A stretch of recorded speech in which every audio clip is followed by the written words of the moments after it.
ಕರ್ತನಾಮಕ್ಕೆ ಮಹಿಮೆ ಉಂಟಾಗಲಿ. ಹೋದ ವಾರದಲ್ಲಿ ಮಾತನಾಡಿದಂಥ ಅದೇ ಸಂತೋಷವನ್ನು ಇವತ್ತು ನಾವು ಕಂಟಿನ್ಯೂ ಮಾಡಲಿಕ್ಕಿದ್ದೇವೆ. ಹಲ್ಲೆಲೂಯಾ. ಹೋದ ವಾರದಲ್ಲಿ ನಮ್ಮ ಸಂಗಡ ಮಾತನಾಡಿದಂಥ ದೇವರದಾನೆ ಇವತ್ತು ಕೂಡ ಈ ದಿನವೂ ಕೂಡ ನಮ್ಮ ಸಂಗಡ ಮಾತಾಡ್ತಾ ಇದ್ದಾನೆ. ಹಲ್ಲೆಲೂಯಾ. ಮಾತಾಡುವುದು ಒಂದು ವೇಳೆ ಮನುಷ್ಯನ ಬಾಯಾಗಿರಬಹುದು, ಅದರ ಉಪಯೋಗಪಡಿಸುವುದು ಪರಿಶುದ್ಧ ಆತ್ಮನು. ಹಲ್ಲೆಲೂಯಾ ಹೇಳಿ. ಹಲ್ಲೆಲೂಯಾ. ಕರ್ತನಾಮಕ್ಕೆ ಮಹಿಮೆ ಉಂಟಾಗಲಿ. ಹೋದ ವಾರದಲ್ಲಿ ದೇವರ ಅನೇಕ ನಾಮದಲ್ಲಿ ಒಂದು ನಾಮವನ್ನು ಧ್ಯಾನ ಮಾಡಿದ್ದೇವೆ. ಆ ನಾಮದ ಹೆಸರು ಯೆಹೋವ ಶಮ್ಮ. ಯೆಹೋವ ಶಮ್ಮ ಅನ್ನುವುದಿಗೆ ಇಂಗ್ಲಿಷಲ್ಲಿ ವಾಕ್ಯ ಹೇಳುತ್ತದೆ, ಲಾರ್ಡ್ ಈಸ್ ದೇರ್. ಹಲ್ಲೆಲೂಯಾ. ದೇವರು ಅಲ್ಲಿ ಇದ್ದಾನೆ ಎಂಬುದಾಗಿ ಅರ್ಥ. ಕನ್ನಡ ಬೈಬಲ್ ಸೂಪರ್ ಆಗಿ ಹೇಳುತ್ತೆ, ದೇವರು ನೆಲೆಗೊಂಡಿದ್ದಾನೆ. ಹಲ್ಲೆಲೂಯಾ. ದೇವರು ಇದ್ದಾನೆ, ದೇವರು ಅಲ್ಲಿ ನೆಲೆಗೊಂಡಿದ್ದಾನೆ. ದೇವರು ಅಲ್ಲಿ ನೆಲೆಗೊಂಡಿರುವಾಗ ಅದಕ್ಕೆ ಆಶೀರ್ವಾದ ನೆಲೆಯಾಗಿರುತ್ತೆ, ಅದಕ್ಕೆ ಶುಭವು ನೆಲೆಯಾಗಿ ಇರುತ್ತೆ, ಅದಕ್ಕೆ ಸಂತೋಷ ನೆಲೆಯಾಗಿರುತ್ತೆ, ಅದಕ್ಕೆ ಶಾಂತಿ ಸಮಾಧಾನ ನೆಮ್ಮದಿ ನೆಲೆಯಾಗಿರುತ್ತೆ, ಅದಕ್ಕೆ ಅಭಿಷೇಕ ನೆಲೆಯಾಗಿರುತ್ತೆ, ಅದರ ಸ್ಥಾನವು ನೆಲೆಯಾಗಿರುತ್ತೆ, ಅದಕ್ಕೆ ಪರಲೋಕದಿಂದ ಬರುವಂಥ ಘನತೆಗಳು ನೆಲೆಯಾಗಿರುತ್ತೆ. ಹಲ್ಲೆಲೂಯಾ. ಅದು ಕರ್ತನಲ್ಲಿ ನೆಲೆಯಾಗಿರುತ್ತೆ, ತನ್ನ ದರ್ಶನದಲ್ಲಿ ನೆಲೆಯಾಗಿ ಇರುತ್ತದೆ, ಅದರ ಬಲವು ನೆಲೆಯಾಗಿ ಇರುತ್ತದೆ, ದೇವರು ಕೊಟ್ಟಂತ ಅಧಿಕಾರ ಅದರಲ್ಲಿ ನೆಲೆಯಾಗಿರುತ್ತೆ. ಹಲ್ಲೆಲೂಯಾ. ಅದನ್ನು ಯಾರು ಕಸಕೊಳ್ಳಕ್ಕೆ ಆಗೋದು. ಅದಕ್ಕೆ ಯೇಸು ಸ್ವಾಮಿ ಯೋಹಾನ ಸುವಾರ್ತೆ 10ನೇ ಅಧ್ಯಾಯದಲ್ಲಿ ನೀವು ಓದಿ ನೋಡಿದ್ರೆ, ನೀ ನನ್ನ ಸಂಗಡ ಇರುವಂಥ ಕಾರಣ ನನ್ನ ಕೈ ಒಳಗಡೆ ಇದ್ದಿ, ಅದನ್ನು ಯಾವನು ನನ್ನ ಕೈ ಒಳಗಡೆಯಿಂದ ನಿನ್ನನ್ನು ಕಸಕೊಳ್ಳಕ್ಕೆ ಆಗಲ್ಲ, ನಿನಗೆ ಎಂದಿಗೂ ನಾಶನವಿಲ್ಲ. ಕಾರಣ ಯೆಹೋವ ಶಮ್ಮ, ನೆಲೆಯಾದ ಆಶೀರ್ವಾದವನ್ನು ಕೊಡುವಂಥ ದೇವರು, ನೆಲೆಯಾದ ಮಹಿಮೆಯನ್ನ ಘನತೆಯನ್ನ ಕೊಡುವಂಥ ದೇವರು ನಿನ್ನ ಸಂಗಡ ಇದ್ದಾನೆ. ಇನ್ನು ಮೇಲೆ ನೀನು ಕೆಡವಲ್ಪಡುವುದಿಲ್ಲ, ಇನ್ನು ಮೇಲೆ ನೀನು ಹಿಂಚಾರುವುದಿಲ್ಲ, ಇನ್ನು ಮೇಲೆ ನಿನ್ನನ್ನು ಕೆಡಿಸುವವನು ನಿನ್ನ ಬೌಳಿ ಗೋಡೆ ಒಳಗಡೆ ಎಂಟ್ರಿ ಆಗುವುದೇ ಇಲ್ಲ. ಕಾರಣ ನೆಲೆಯಾಗಿ ಇರುವಂಥ ಯೆಹೋವ ಶಮ್ಮ ನಿನ್ನಲ್ಲಿ ಇದ್ದಾನೆ ಎಂದ. ಹಲ್ಲೆಲೂಯಾ. Praise the Lord. ನಾವು ನೋಡಿದ್ದೇವೆ, ಆ ಯೆಹೋವ ಶಮ್ಮ ಅನ್ನುವುದಕ್ಕೆ ಏನು ಅರ್ಥ ಅಂತ ನೋಡುವಾಗ ಅದು ದೇವರ ಮಹಿಮೆ, ಅದು ದೇವರ ಮಹಿಮೆ. ಆದಾಮ್ ಅವ್ವಲನ್ನ ದೇವರ ಮಹಿಮೆ ಆವರಿಸಿಕೊಂಡಿತ್ತು. ಯಾವಾಗ ದೇವರ ಮಹಿಮೆಯನ್ನ ಆದಾಮ್ ಅವ್ವಳು ಕಳೆದುಕೊಂಡಾರೋ ಆವಾಗ ಅವರು ದೇವರಿಂದ ಹೊಂದಿದಂಥ ಸಕಲ ಆಶೀರ್ವಾದವನ್ನು ಕಳೆದುಕೊಂಡು ಶಾಪಗ್ರಸ್ತರಾದರು. ಆಶೀರ್ವಾದಕ್ಕಾಗಿ ಕರೆಯಲ್ಪಟ್ಟವರು ದೇವರು ಏದೇನು ತೋಟದಲ್ಲಿ ವನದಲ್ಲಿ ಅವರಿಗೆ ಸಮಸ್ತ ಆಶೀರ್ವಾದವನ್ನು ಕೊಟ್ಟು ಅವರಿಗಾಗಿ ಎಲ್ಲವೂ ಮಾಡಿ ಫ್ಯೂಚರ್ಗೆ ಅವರ ಮಕ್ಕಳ ಮಕ್ಕಳ ಮಕ್ಕಳಿಗೆ ಬೇಕಾಗಿರುವಂಥ ವಾಗ್ದಾನವನ್ನು ಅವರಿಗೆ ಕೊಟ್ಟು ಅವರನ್ನು ಇರುವಾತನು ದಿನ ಬಂದು ತನ್ನ ಮಹಿಮೆಯಲ್ಲಿ ಅವರು ಇರುವಂತ ಕಾರಣ ಅದೇ ಮಹಿಮೆ ಅವರ ಸಂಗಡ ಒಡನಾಟ ಮಾಡ್ತಾ ಅವರ ಸಂಗಡ ಸಂಚರಿಸುತ್ತಾ ಇತ್ತು. ಈ ಮಹಿಮೆಯನ್ನ ಆದಾಮ್ ಅವ್ವಳು ಕಳೆದುಕೊಂಡಾಗ ಅವರು ಶಾಪಗ್ರಸ್ತರಾಗಿ ಎಲ್ಲವನ್ನು ಕಳೆದುಕೊಂಡು ದೇವರು ಕೊಟ್ಟಂತ ಸ್ಥಾನದಿಂದ ಓಡಿಸಲ್ಪಟ್ಟರು. ಹಾಗೆಯೇ ನಾವು 1 ಸಮುವೇಲ ಪುಸ್ತಕ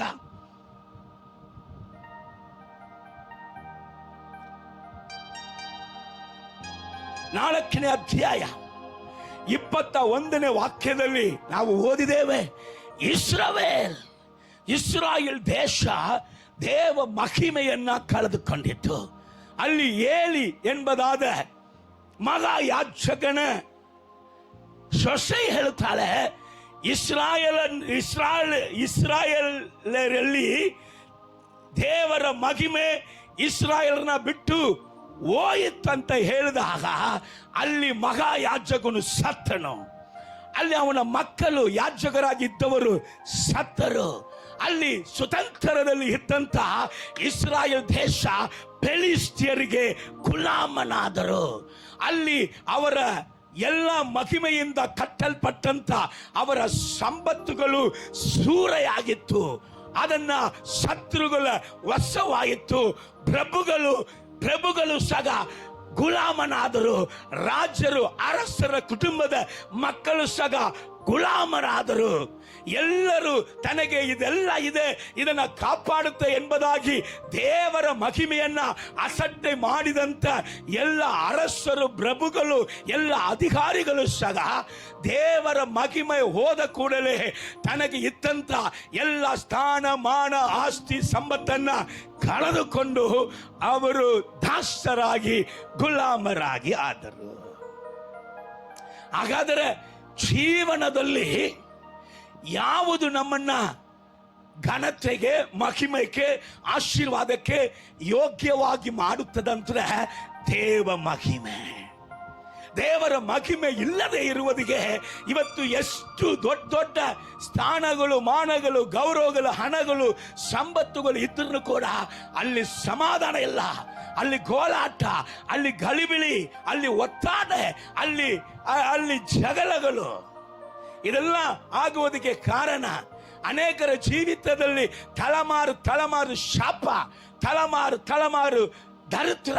ಯವನ ಮಕ್ಕಳು, ಬಾಳಬೇಕಾಗಿರುವ ಮಕ್ಕಳು ಯವನ ಕಾಲದಲ್ಲಿ ಸಾಯ್ತಾರೆ. ಅವರ ಮರಣಗಳು ಕ್ರೂರವಾಗಿದೆ. ಇದಕ್ಕೆಲ್ಲ ಕಾರಣ ಅವರು ದೇವರ ಮಹಿಮೆಯನ್ನ ಕಳೆದುಕೊಂಡ್ರು. ಸೊ ದೇವರ ಮಹಿಮೆ ಎಲ್ಲಿದೆ ಎಂಬುದಾಗಿ ಹೊಸ ಒಡಂಬಡಿಕೆ ನಮಗೆ ಹೇಳುವುದನ್ನ ಸ್ವಲ್ಪ ಧ್ಯಾನ ಮಾಡಲಿಕ್ಕಿದ್ದೇವೆ. ಈ ಯೆಹೋವ ಶಮ್ಮಃ, ದೇವರ ಮಹಿಮೆ, ದೇವರು ಅಲ್ಲಿ ಇದ್ದಾನೆ, ದೇವರ ಮಹಿಮೆ ಅಲ್ಲಿ ಇದೆ ಎಂಬುದಾಗಿ ಹೇಳಿದಂತ ಈ ದೇವರ ಮಹಿಮೆ, ಈ ಯೆಹೋವ ಶಮ್ಮಃ ಹೊಸ ಒಡಂಬಡಿಕೆಯಲ್ಲಿ ಎಲ್ಲಿದ್ದಾನೆ ಎಂಬುದಾಗಿ ನಾವು ನೋಡುವಾಗ ಮತ್ತಾಯ ಸುವಾರ್ತೆ 1ನೇ ಅಧ್ಯಾಯ 23ನೇ ವಾಕ್ಯವನ್ನ ಸ್ವಲ್ಪ ಓದ್ ಮಗಳೇ. ಮತ್ತಾಯ ಸುವಾರ್ತೆ 1:23. ಇಗೋ, ಒಬ್ಬ ಕನ್ನಿಕೆಯು ಗರ್ಭಿಣಿಯಾಗಿ. ಇಲ್ಲಿ ಗಮನಿಸಿರಿ, ಇಡೀ ಜಗತ್ತಿಗೆ ಬೇಕಾಗಿರುವಂತ ಒಂದು ಶುಭ ಸಂದೇಶ, ಒಂದು ಶುಭ ಸಮಾಚಾರ. ಅನೇಕರು ಇವತ್ತು ದೇವರನ್ನ ಹುಡುಕ್ತಾರೆ.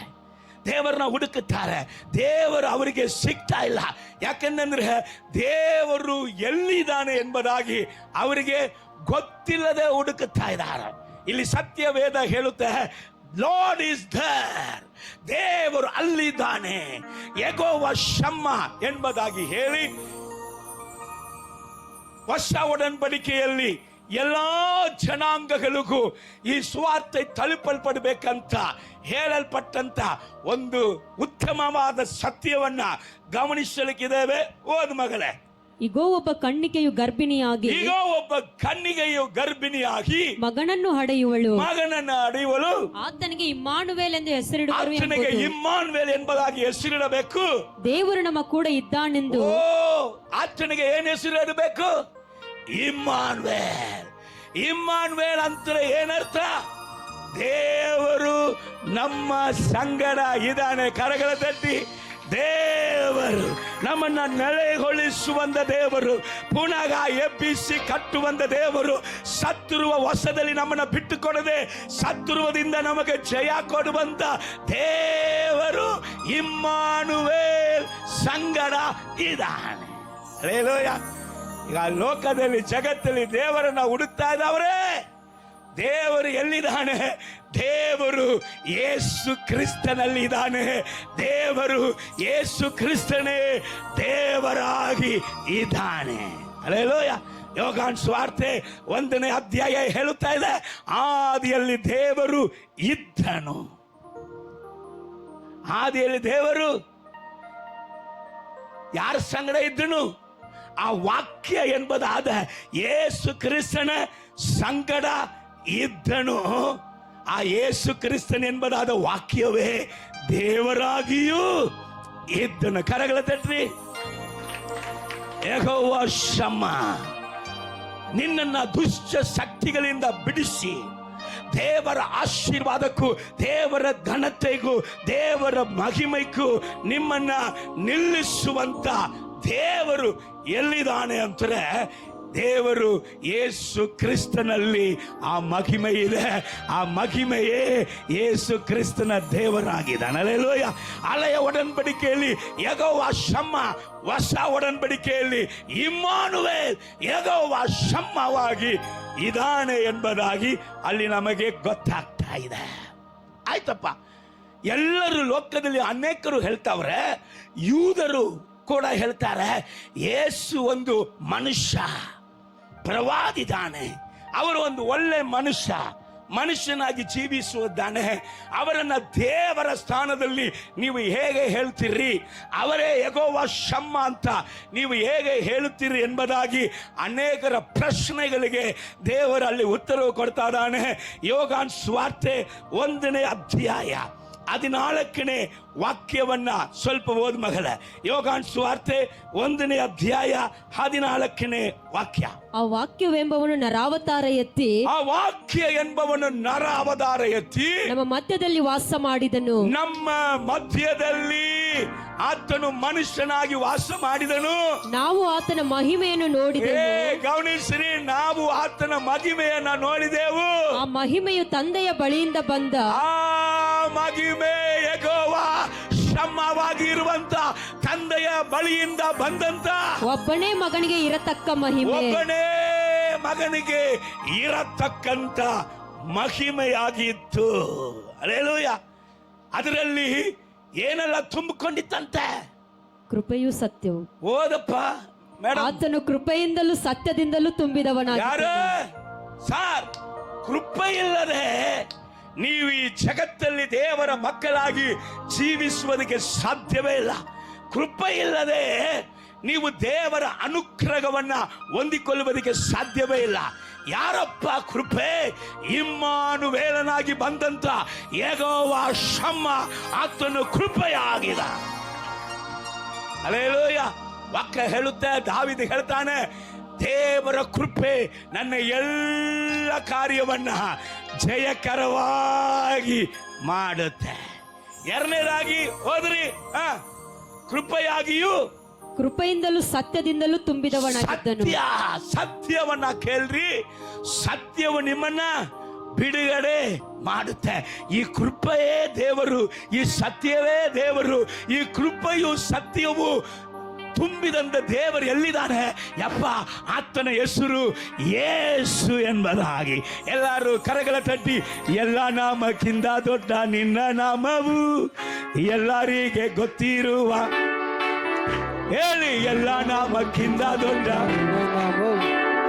ಎಲ್ಲರಿಗೂ ಕೊಟ್ಟಿರುವ ಒಂದೇ ನಾಮವು, ಓ ಸುಂದರ ಸುಂದರ ನಾಮ ಯೇಸುವಿನ ನಾಮ. ಸುಂದರ ಸುಂದರ ನಾಮ ಯೇಸುವಿನ ನಾಮ. ಅದ್ವಿತೀಯ ನಾಮ, ಅತಿಶಯ ನಾಮ, ಆರಾಧಿಸುವ ನಾಮ, ಕಾಪಾಡುವ ನಾಮ. ಅದ್ವಿತೀಯ ನಾಮ, ಅತಿಶಯ ನಾಮ, ಆರಾಧಿಸುವ ನಾಮ, ಕಾಪಾಡುವ ನಾಮ. ಸುಂದರ ಸುಂದರ ನಾಮ ಯೇಸುವಿನ ನಾಮ. ಸುಂದರ ಸುಂದರ ನಾಮ ಯೇಸುವಿನ ನಾಮ.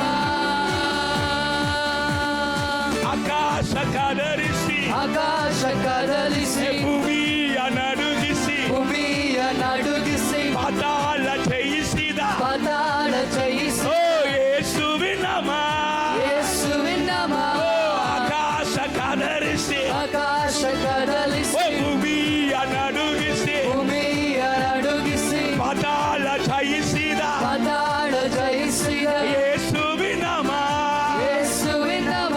ಅದು ಯೇಸುವಿನ ನಾಮ. ಯೇಸುವಿನ ನಾಮ. ಓ ಸುಂದರ ಸುಂದರ ನಾಮ ಯೇಸುವಿನ ನಾಮ. ಸುಂದರ ಸುಂದರ ನಾಮ ಯೇಸುವಿನ ನಾಮ. ಹಲ್ಲೆಲೂಯಾ. ಹಲ್ಲೆಲೂಯಾ. ಯೆಹೋವ ಶಮ್ಮ, ದೇವರು ಎಲ್ಲಿದ್ದಾನೆ? ಕರ್ತನಾದ ಯೇಸು ಕ್ರಿಸ್ತನಲ್ಲಿ ಇದ್ದಾನೆ. ಯೇಸು ಕ್ರಿಸ್ತನ, ಅದಕ್ಕೆ ಯೇಸು ಮಾತ್ರ ಹೇಳಕ್ಕೆ ಸಾಧ್ಯ ಆಯಿತು. ಎಲೇ ಕಷ್ಟಪಡುವವರೇ, ಹೊರ ಹೊತ್ತವರೇ, ಬಿದ್ದವರೇ, ಗೋಳಾಡುವವರೇ, ಕಣ್ಣೀರಲ್ಲಿ ಇರುವವರೇ, ವೇದನೆಯಲ್ಲಿ ಇರುವವರೇ, ನಷ್ಟದಲ್ಲಿ ಇರುವವರೇ, ಕುಟುಂಬವನ್ನ ಕಳೆದುಕೊಂಡವರೇ, ಬಾ ನನ್ನ ಬಳಿಗೆ. ನಾನೇ ಯೆಹೋವ ಶಮ್ಮ, ಪುನಃ ನಿನ್ನನ್ನ ಕಟ್ಟಿ ಎಬ್ಬಿಸಿ ನಿನ್ನನ್ನ ನೆಲೆಗೊಳಿಸುವಂತ ಯೆಹೋವ ಶಮ್ಮ, ದೇವರು ನಿನ್ನ ಸಂಗಡ ಇದಾನೆ ಎಂಬುದಾಗಿ ಇಮ್ಮಾನುವೇಲನಾಗಿ ಯೇಸು ಸ್ವಾಮಿ ಬಂದನು. ಹಲ್ಲೆಲೂಯಾ. ಲೋಕ ಹೇಳುತ್ತೆ, ಮೂರ್ಖರು ಹೇಳ್ತಾರೆ ಯೇಸು ಮನುಷ್ಯನಂತ. ಸತ್ಯ ಹೇಳುತ್ತೆ, ಸತ್ಯ ವೇದ ಹೇಳುತ್ತೆ. ಗಮನಿಸೋಣ, ಯಾರಪ್ಪ ಯೇಸು ಅಂದ್ರೆ ಕೊಲಸ್ಯ ಪತ್ರಿಕೆ 1ನೇ ಅಧ್ಯಾಯ 15ನೇ ವಾಕ್ಯ. ಇನ್ನೊಂದು ಹಾಡು ಹಾಡಕ್ಕೆ ಹೋಗ್ತೇವೆ. Hallelujah, praise the Lord. ಕೊಲಸ್ಯ ಪತ್ರಿಕೆ 1ನೇ ಅಧ್ಯಾಯ 15ನೇ ವಾಕ್ಯ ಹೇಳುತ್ತೆ, ಓಲಮ್ಮ. ಆತನು ಸದೃಶನಾದ ದೇವರ ಪ್ರತಿರೂಪನು. ಸಾಕ ಯಾರೇ? ಹಲ್ಲೆಲೂಯಾ. ಹೇಗೆಚ್ಕೇಳ ಅಳುತ್ತಾನೆ, ಅಪ್ಪ ಮಹಿಮೆಯನ್ನ ಇಸ್ರಾಯೇಲ್ ಕಳೆದುಕೊಂಡಿತ್ತು. ಸುತಂತ್ರರು, ಆಶೀರ್ವಾದಕ್ಕೆ ಪಾತ್ರರು ಇವತ್ತು ನಾಶನೆಗೆ ಗುರಿಯಾದರು. ನೀನೇ ಅವರನ್ನ ಕೆಡವಿ ಬಿಟ್ಟಿ, ನೀನೇ ಅವರನ್ನ ಚದರಿಸಿ ಬಿಟ್ಟಿ, ನೀನೇ ಅವರನ್ನ ಅಳಿಸಿ ಬಿಟ್ಟಿ. ಕಾರಣ ಅವರ ಮೂರ್ಖತನ. ಅವರು ನಿನ್ನನ್ನ ದ್ವೇಷಿಸಿದಂದ ಕಾರಣ, ನಿನ್ನನ್ನ ಆಲಸ್ಯತನ ಮಾಡಿದ ಕಾರಣ, ನಿನ್ನ ಮಾರ್ಗವನ್ನ ಅವರು ಹಿಡಿಯದೇ ಇದ್ದಂತ ಕಾರಣ, ಲೋಕದವರು, ಲೋಕ ಜನರವರ ಮಾರ್ಗವನ್ನ ಹಿಡಿದು ದೇವರನ್ನ ಮರೆತು ಬಿಟ್ಟ ಕಾರಣ ಇಸ್ರಾಯೇಲ್ ದೇಶ ದೇವರ ಮಹಿಮೆಯನ್ನ ಕಳೆದುಕೊಂಡು ಬಿಟ್ಟಿತ್ತು. ಪುನಃ ಈ ದೇಶದ ಮೇಲೆ ಕರುಣಿಸುವಿಯಾ? ಪುನಃ ಈ ಜನರ ಮೇಲೆ ಕರುಣಿಸುವಿಯಾ? ಅಬ್ರಹಾಮನಿಗೆ ನೀನು ಕೊಟ್ಟಂತ ವಾಗ್ದಾನವನ್ನ ಪುನಃ ನೆರವೇರಿಸುವುದಿಗೆ ಈ ಸಂತತಿಯನ್ನ ಎಬ್ಬಿಸುವಿಯಾ? ಇದನ್ನ ನಿಲ್ಲಿಸುವಿಯಾ? ಇದನ್ನ ನೆಲೆಗೊಳಿಸುವಿಯಾ ಅಂತ ಅವನು ಗೋಳಾಡುವಾಗ ಪುನಃ ದೇವರ ಸ್ವರೂಪದಲ್ಲಿ ಉಂಟು ಮಾಡಿದಂತ ಮಕ್ಕಳನ್ನ ದೇವರ ಮಹಿಮೆಗೆ ಯೋಗ್ಯವಾಗಿ ದೇವರ ಮಕ್ಕಳಾಗಿ ಬದಲಾಯಿಸುವುದಕ್ಕಾಗಿ ದೇವರೇ ಮಾನವ ಅವತಾರದಲ್ಲಿ ಇಳಿದು ಬಂದನು. ಆತನ ಹೆಸರು ಯೇಸು. ಈ ಯೇಸು ಯಾರಪ್ಪ? ಸದೃಶನಾಗಿ, ಯಾರಪ್ಪ? ದೇವರ ಪ್ರತಿರೂಪನು. ಸದೃಶನಾಗಿರುವಂತ ದೇವರ ಪ್ರತಿರೂಪನ ಆಗಿದೆಯಾ?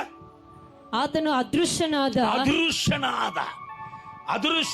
ದೇವರ ಪ್ರತಿರೂಪನು. ಹಲ್ಲೆಲೂಯಾ. ಒಂದು ಸಾಂಗ್ ಹಾಡೋಣ, ಒಂದು ಸೈಲೆಂಟ್ ಆಗಿ ಸ್ಲೋ ಆಗಿದೆ ಹಾಡೋಣ. ದೇವರ ಪ್ರತಿರೂಪ ಶ್ರೀ ಯೇಸುವೇ ಸ್ತೋತ್ರ. ಗೊತ್ತಿರುವವರು ದೇವರ ಪ್ರತಿರೂಪ ಶ್ರೀ ಯೇಸುವೇ ಸ್ತೋತ್ರ. ಯೇಸುವೇ ಸ್ತೋತ್ರ, ಯೇಸುವೇ ಸ್ತೋತ್ರ, ಯೇಸುವೇ ನಿಮಗೆ ಸ್ತೋತ್ರ. ಯೇಸುವೇ ಸ್ತೋತ್ರ, ಯೇಸುವೇ ಸ್ತೋತ್ರ, ಯೇಸುವೇ ನಿಮಗೆ ಸ್ತೋತ್ರ. ದೇವರ ಪ್ರತಿರೂಪ ಶ್ರೀ ಯೇಸುವೇ ಸ್ತೋತ್ರ. ದೇವರ ಪ್ರತಿರೂಪ ಶ್ರೀ ಯೇಸುವೇ ಸ್ತೋತ್ರ. ನಿಮ್ಮಯ ನಾಮವು ಅತ್ಯಂತ ಶ್ರೇಷ್ಠವು. ನಿಮ್ಮಯ ನಾಮವು ಅತ್ಯಂತ ಶ್ರೇಷ್ಠವು. ಯೇಸುವೇ ಸ್ತೋತ್ರ, ಯೇಸುವೇ ಸ್ತೋತ್ರ, ಯೇಸುವೇ ನಿಮಗೆ ಸ್ತೋತ್ರ. ಯೇಸುವೇ ಸ್ತೋತ್ರ, ಯೇಸುವೇ ಸ್ತೋತ್ರ, ಸ್ತೋತ್ರ ಯೇಸು ಯೆಹೋವ ಶಮ್ಮವಾಗಿ, ಅದು ದೇವರ ಮಹಿಮೆಗೆ ಹೋಲಿಕೆಯಾದ ಒಂದೇ ಮಹಿಮೆಯಿಂದ ಸೇಮ್ ಮಹಿಮೆ ಯಾರಲ್ಲಿ ಇತ್ತು? ಯೇಸು ಕ್ರಿಸ್ತನಲ್ಲಿ ಇತ್ತು. ಅದಕ್ಕೆ ಕೊಲೋಸ್ಯ ಪತ್ರಿಕೆ ನಾವು 1:5 ಓದಿದ್ದೇವೆ. ಈಗ ರೋಮರ್ ಪತ್ರಿಕೆ 8:15 ಆ ಮಹಿಮೆ ಬಂತು ನಮಗೆ ಏನ್ ಮಾಡಿತ್ತು ಎಂಬುದಾಗಿ ಹೇಳುವುದನ್ನ ಗಮನಿಸ್ರಿ. ಈಗ ಸಭೆಯೇ ಆದಾಮ ಅವಳು ನಮ್ಮ ಪಿತೃಗಳು ಕಳೆದುಕೊಂಡಂತ ಮಹಿಮೆಯನ್ನ ಯೇಸು ಕ್ರಿಸ್ತನ ರಕ್ಷಣೆಯಲ್ಲಿ ಆತನ ನಂಬಿದಂತ ನಾವುಗಳು ಆ ಮಹಿಮೆಯನ್ನ ಹೊಂದಿಕೊಂಡಿದಾಗ ಆ ಮಹಿಮೆ ನಮಗೆ ಏನ್ ಕೊಟ್ಟಿತ್ತು ಎಂಬುದಾಗಿ ವಾಕ್ಯ ಅಲ್ಲಿ ಹೇಳುತ್ತೆ. ಓದ್ ಮಗಳೇ, ನೀವು ತಿರುಗಿ ಭಯದಲ್ಲಿ ಬೀಳುವ ಹಾಗೆ, ನೀವು ತಿರುಗಿ ಸೈತಾನ ಭಯದಲ್ಲಿ, ಸಾಲದ ಭಯದಲ್ಲಿ, ಈ ಲೋಕದಲ್ಲಿ ಇರುವಂತ ಅನೇಕ ದುರಾತ್ಮನ ಕ್ರಿಯೆಗಳು, ಮಾತ್ರ ಮಂದ್ರ ಕ್ರಿಯೆಗಳನ್ನ ನೋಡಿ ಭಯದಲ್ಲಿ ನೀವು ಬೀಳುವ ಹಾಗೆ ದಾಸನ ಭಾವವನ್ನು ಹೊಂದಿದವರಲ್ಲ, ನೀವು ಇನ್ನು ಮೇಲೆ ದಾಸನ ಭಾವವನ್ನ ಹೊಂದಿದವರಲ್ಲ, ಮಗನ ಭಾವವನ್ನು ಹೊಂದಿದವರಾಗಿ. ಯೇಸು ಕ್ರಿಸ್ತನ ಮಹಿಮೆಯ ಭಾವವನ್ನ, ಮಗನ ಭಾವವನ್ನ ಹೊಂದಿದಿರಿ. ಈ ಭಾವದಿಂದ ನಾವು ದೇವರನ್ನು ಅಪ್ಪ ತಂದೆಯೇ ಎಂದು ಕೂಗುತ್ತೇವೆ. ಹಲ್ಲೆಲೂಯಾ. ಈ ಭಾವದಿಂದ ನಾವು ತಂದೆಯನ್ನ ಸ್ವಂತ ದೇವರು ಎಂಬುದಾಗಿ ಕೂಗುತ್ತೇವೆ. ಆ ಮಹಿಮೆಯನ್ನ ಮನುಷ್ಯನು ಆದಾಮ್ ಕಳೆದುಕೊಂಡ ಮಹಿಮೆಯನ್ನ ಎರಡನೇ ಆದಾಮ್ ಆಗಿರುವಂತ ನನ್ನ ಕರ್ತನಾದ ಯೇಸು ಕ್ರಿಸ್ತನ ಮೂಲಕ ಸಭೆಗಳು ಹೊಂದಿಕೊಂಡಿದೆ. ಇವತ್ತು ಇಡೀ ಜಗತ್ತು ಅದನ್ನು ಹೊಂದಿಕೊಂಡ್ರೆ ಮಾತ್ರ ದೇವರ ಮಕ್ಕಳಾಗಿ ಆಗುವಂತ ಅಧಿಕಾರ ಅವರಿಗೆ ಸಿಕ್ಕುತ್ತೆ. ಇಲ್ಲದಿದ್ದರೆ ಅವರು ಸೈತಾನ ಭಯದಲ್ಲಿಯೇ ಇರಬೇಕು ಎಂಬುದಾಗಿ ಸತ್ಯವೇದ ಹೇಳುತ್ತೆ. ಸರೈಟ್, ಈ ಕರ್ತನಾದ ಯೇಸು ಕ್ರಿಸ್ತನ ಮೇಲೆ ನಾನು ಹೇಳಿದೆ, ದೇವರು ಆತನ ಸಂಗಡ ಇದ್ದನು. ಇಮ್ಮಾನುವೇಲ್ ಅಂತಾರೆ, ದೇವರು ನಮ್ಮ ಸಂಗಡ ಇದ್ದಾನೆ. ಯೆಹೋವ ಶಮ್ಮ ಯಾರು? ಯೇಸು ಎಂಬುದಾಗಿ ನಾವು ಈಗ ನೋಡುತ್ತಾ ಇದ್ದೇವೆ. ಅಪೊಸ್ತಲ ಕೃತ್ಯಗಳು 10ನೇ ಅಧ್ಯಾಯ 38ನೇ ವಾಕ್ಯವನ್ನು ನೀವು ಓದಿದ್ರೆ ಅದನ್ನೇ ಹೇಳುತ್ತೆ. ದೇವರು ಆತನನ್ನು ಅಭಿಷೇಕಿಸಿ, ಪರಿಶುದ್ಧ ಆತ್ಮನಿಂದ ಅಭಿಷೇಕಿಸಿ, ತನ್ನ ಬಲದಿಂದ ಆತನನ್ನು ತುಂಬಿಸಿ ಆತನ ಸಂಗಡವೇ ಇದ್ದನು. ಯೇಸು ಇಲ್ಲದೆ ದೇವರನ್ನ ಕಂಡುಕೊಳ್ಳಕ್ಕೆ ಸಾಧ್ಯವೇ ಇಲ್ಲ. ಕ್ರೈಸ್ತರು ಸಹ ಇವತ್ತು ಲೋಕದ ವ್ಯಕ್ತಿಗಳು ಅಲ್ಲಿ ನಮಗೆ ಆಶೀರ್ವಾದ ಇದೆ, ಇಲ್ಲಿ ಆಶೀರ್ವಾದ ಇದೆ, ಅಲ್ಲಿ ಬೆಸ್ಟ್ ಮಂತ್ರವಾದಿ ಇದ್ದಾನೆ, ಇಲ್ಲಿ ಬೆಸ್ಟ್ ಮಂತ್ರವಾದಿ ಇದ್ದಾನೆ ಎಂಬುದಾಗಿ ಅನ್ಯ ದೇವತೆಗಳ ಬಲಿಗಳಲ್ಲಿ ನಿಮ್ಮನ್ನ ಕರೆದುಕೊಂಡು ಹೋಗುವಾಗ ಇಲ್ಲಿ ಅನೇಕ ಕ್ರೈಸ್ತರು, ಇಲ್ಲಿ ಇಲ್ಲ, ಬೆಳಗಾಮಲ್ಲಿ ಅನೇಕ ಕ್ರೈಸ್ತರು ದೇವರ ರಕ್ಷಣೆಯನ್ನು ಬಿಟ್ಟು ದೇವರನ್ನ ಕಳೆದುಕೊಂಡು ಶಾಪದಲ್ಲಿಯೂ, ಮರಣದಲ್ಲಿಯೂ, ಕಣ್ಣೀರಲ್ಲಿಯೂ, ವೇದನೆಯಲ್ಲಿಯೂ ಇವತ್ತು ನರಳಾಡುತ್ತಾ ಇದ್ದಾರೆ. ಹಲ್ಲೆಲೂಯ. ದೇವರು ಎಲ್ಲಿದ್ದಾನೆ? ದೇವರು ಯೇಸು ಕ್ರಿಸ್ತನಲ್ಲಿದ್ದಾನೆ. ಹಲ್ಲೆಲೂಯ. Praise the Lord. ದೇವರ ನಾಮಕ್ಕೆ ಮಹಿಮೆ ಉಂಟಾಗಲಿ. ಈಗ ಒಂದು ದೊಡ್ಡ ಕಾರ್ಯ ದೇವರು ಮಾಡ್ತಾರೆ. ದೇವರೀಗ ಪ್ರಾರ್ಥನೆ ಮಾಡ್ತಾರೆ. ಈಗ ಮಹಿಮೆಯನ್ನ ಯೇಸು ಸ್ವಾಮಿಯಲ್ಲಿ ಇದಲ್ಲ, ಈ ಮಹಿಮೆಯನ್ನ ಯೇಸು ಸ್ವಾಮಿ ಯಾರಕ್ಕೆ ಕೊಡ್ತೀನಿ ಅಂತ ಹೇಳ್ತಾರೆ. ಯೋಹಾನ ಸುವಾರ್ತೆ 17ನೇ ಅಧ್ಯಾಯ 22ನೇ ವಾಕ್ಯವನ್ನು ಓದೋಣ. ಯೋಹಾನ ಸುವಾರ್ತೆ 17ನೇ ಅಧ್ಯಾಯ 22ನೇ ವಾಕ್ಯ. ನಾವು ಒಂದಾಗಿರುವ ಪ್ರಕಾರ ನಾವು, ಅವರು ಯಾರಕ್ಕೆ ಹೇಳ್ತಾ ಇದಾರೆ? ದೇವರೇ, ನೀವು ನನ್ನಲ್ಲಿ ಇದೆಯಾ, ನಾನು ನಿನ್ನಲ್ಲಿದ್ದೀನಿ, ನಾವು ಇಬ್ಬರು ಯಾರಾಗಿದ್ದೇವೆ ಸಾರ್? ನಾವು ಇಬ್ಬರು ಯಾರಾಗಿದ್ದೇವೆ? ಇದ್ದೇವೆ. ನಾವು ಒಂದಾಗಿ ಇರುವ ಪ್ರಕಾರ ಅವರು ಒಂದಾಗಿರಬೇಕೆಂದು ನನ್ನನ್ನು ನಂಬಿದಂತ ಈ ಮಕ್ಕಳು, ನನಗೆ ನೀನು ಕೊಟ್ಟಂತ ಈ ಮಕ್ಕಳು ಈ ಮಹಿಮೆಯಲ್ಲಿ ಆದಾಮ್ ಕಳೆದುಕೊಂಡು ಆಶೀರ್ವಾದವನ್ನು ಕಳೆದುಕೊಂಡು ನಿನ್ನ ಸ್ಥಾನವನ್ನು ಕಳೆದುಕೊಂಡು ಆಶೀರ್ವದಿಸಲ್ಪಟ್ಟವನು ಶಾಪಗ್ರಸ್ತನಾಗಿ ಹೊರಡಿಸಲ್ಪಟ್ಟನಲ್ಲ, ಅವನ ಮಕ್ಕಳಾಗಿ ಅಲ್ಲ, ನನ್ನ ಮೂಲಕ ಅದೇ ಮಹಿಮೆಗೆ ಪುನಃ ಸೇರುವಂತ ನಿನ್ನ ಮಕ್ಕಳಾಗಿ ಇರುವುದಿಗೆ ನೀನು ನಾನು ಒಂದಾಗಿ ಇರುವಂತ ಪ್ರಕಾರ ಅವರು ಒಂದಾಗಿರಬೇಕೆಂದು ಅವರು ಈ ಮಹಿಮೆಯಲ್ಲಿ ಒಂದಾಗಿರಬೇಕೆಂದು ನೀನು ನನಗೆ ಕೊಟ್ಟಿರುವ ಮಹಿಮೆಯನ್ನು ನೀನು ನನಗೆ ಕೊಟ್ಟಿರುವಂತ ಮಹಿಮೆಯನ್ನು ನಾನು ಅವರಿಗೆ ಕೊಟ್ಟಿದ್ದೇನೆ. ಕರಗಳ ತಟ್ರಿ. Hallelujah, hallelujah. ಮಹಿಮೆ ಯಾರ ಮೂಲಕ ಬಂದಿತ್ತು? ಯೇಸು ಸ್ವಾಮಿ. ಆದ್ರೆ ಒಂದು ಪ್ರಶ್ನೆ ಏನಂದ್ರೆ, ಅಪ್ಪ ಈ ಮಹಿಮೆನ ನೀನು ಈಸಿಯಾಗಿ ತಗೊಂಡಿಲ್ಲ, ಆದ್ರೆ ಈಸಿಯಾಗಿ ಕೊಟ್ಬಿಟ್ಟಿ. ಈ ಮಹಿಮೆಗೆ ನೀನು ಕೊಟ್ಟಂದ ಬೆಲೆ ಜಾಸ್ತಿ. ಈ ಮಹಿಮೆಯನ್ನ ನೀನು ಹೊಂದಿಕೊಳ್ಳಬೇಕಂದ್ರೆ ದೇವರಿಗೆ ಸಮವಾಗಿ ಇದ್ದಂತ ಪದವಿಯನ್ನ ಬಿಟ್ಟು ನೀನು ಬರಿದು ಮಾಡಿಕೊಂಡು ಈ ಭೂಮಿಗೆ ಬರಬೇಕಾಯ್ತೆ. ಈ ಭೂಮಿಯಲ್ಲಿ ಕೇವಲವಾದ ಸಾಧಾರಣವಾಗಿ ದೇವರು ಮಾನವ ಅವತಾರವನ್ನ ಹೊತ್ತುಕೊಳ್ಳಬೇಕಾಯ್ತಿ. 33.5 ವರ್ಷ ನೀನು ಹೇಳ್ತಾ ಇದೀಯ ನನಗೆ ತಲೆ ಇಡುವುದಕ್ಕೂ ಸ್ಥಳ ಇಲ್ಲ.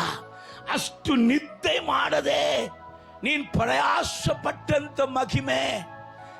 ನೀನೇ ಸತ್ಯವೇದದಲ್ಲಿ ಹೇಳಿದಿ, ಅವರು ಮನುಷ್ಯ ಕುಮಾರನನ್ನ ಬಡಿಯುತ್ತಾರೆ, ಅವರು ಒಡೆಯುತ್ತಾರೆ, ಅವರನ್ನ ಉಗುಳುತ್ತಾರೆ, ಅವರನ್ನ ಬೈತಾರೆ, ಅವರನ್ನ ಗಾಯಪಡಿಸುತ್ತಾರೆ, ಅವರನ್ನ ಸಿಲುಬೆಗೆ ಹಾಕಿ ಕೊಲೆ ಮಾಡುತ್ತಾರೆ, ಕೊನೆ ಹನಿ ರಕ್ತ ತನಕ ಸುರಿಸಿ ನೀನು ಹೊಂದಿಕೊಂಡಂತ ಮಹಿಮೆಯನ್ನ ಹೇಗಪ್ಪ ಇಷ್ಟು ಈ ಮಹಿಮೆಯಲ್ಲಿ ಇಂಥ ಒಂದು ಯಾವುದೇ ಪ್ರಯಾಸ ಹೊಂದದೇ ಇರುವವರು, ಯಾವುದನ್ನು ಕೂಡ ಕಳಕೊಳ್ಳದೆ ಇದ್ದವರು ನಮಗೆ ನೀನು ಪ್ರಯಾಸ ಪಟ್ಟು ಹೊಂದಿದಂಥ ಈ ಮಹಿಮೆಯನ್ನು ಹೇಗೆ ಕೊಟ್ಬಿಟ್ಟಿ ಅಂತ ದೇವರ ಬಳಿಯಲ್ಲಿ ಕೇಳಿದ್ರೆ ದೇವರು ಏನು ಹೇಳ್ತಾರೆ ಗೊತ್ತಾ?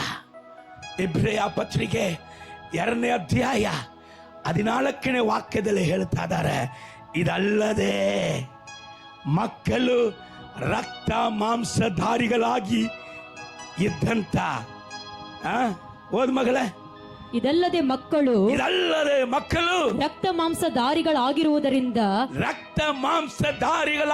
ಆಗಿ ಇರುವುದರಿಂದ ಆತನು ಅವರಂತೆಯೇ ಆದನು. ಯಪ್ಪ, ಈ ಮಹಿಮೆಯನ್ನು ಕೊಡುವುದಕ್ಕೆ ಕಾರಣ ನೀ ನನ್ನ ಮಗ, ನೀ ನನ್ನ ಮಗಳು, ನಿನ್ನನ್ನ ಮಕ್ಕಳಾಗಿ ನಾನು ಪ್ರೀತಿಸಿದಂತ ಕಾರಣ ಬೆಲೆ ಕೊಟ್ಟು, ಕ್ರಯ ಕೊಟ್ಟು, ರಕ್ತ ಕೊಟ್ಟು, ಮಹಿಮೆಯನ್ನ ಬಿಟ್ಟು ಕೊಟ್ಟು, ಅವಮಾನ ಹೊಂದಿ, ಏಟು ಹೊಂದಿ, ಉಗಿಲಿಸಿಕೊಂಡು ಇದೆಲ್ಲ ಮಾಡಿದಂತ ಈ ಮಹಿಮೆಯನ್ನ ನಿನಗೆ ಕೊಡುವುದಕ್ಕೆ ಒಂದೇ ಕಾರಣ, ನೀ ನನ್ನ ಮಕ್ಕಳ. ಹಲ್ಲೆಲೂಯ. ಅದು ಮಾತ್ರ ಅಲ್ಲ, ಆತನು ಹೇಳ್ತಾ ಇದ್ದಾನೆ, ನಾ ಒಳ್ಳೆ ಕುರುಬಪ್ಪ. ನಾ ಯಾರು? ಒಳ್ಳೆ ಕುರುಬ. ಒಳ್ಳೆ ಕುರುಬನು ತನ್ನ ಕುರಿಗಳಿಗಾಗಿ ಏನ್ ಮಾಡುತ್ತೆ? ಪ್ರಾಣವನ್ನೇ ಕೊಡುತ್ತೆ.